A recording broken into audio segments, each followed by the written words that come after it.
ఒక మనిషిని దూరం పెట్టాలనుకున్నప్పుడు మళ్ళీ వెనక్కి తిరిగి చూడకూడదు. కలుద్దామని మెసేజ్ చేయగానే వచ్చేసా. రియాలిటీలో ఉండు ప్రసాద్, నటించకు. దొరికిపోతావు.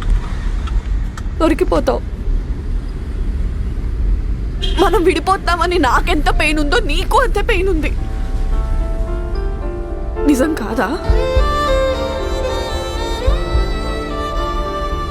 నా పెళ్ళి ఊరేగింపులో నువ్వు డాన్స్ చేస్తే నేను చప్పట్లు కొడుతూ కూర్చుంటున్నా.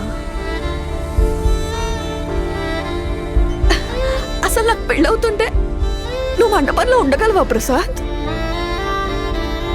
ఎందుకు ప్రసాద్ మనం ఇలా అయిపోయాం? ఎందుకు? ఎవరినో పెళ్లి చేసుకొని దేశం దాటి వెళ్ళిపోతే అక్కడ లగ్జరీ లైఫ్ ఉంటుందేమో, లవ్ ఉండదు కదా.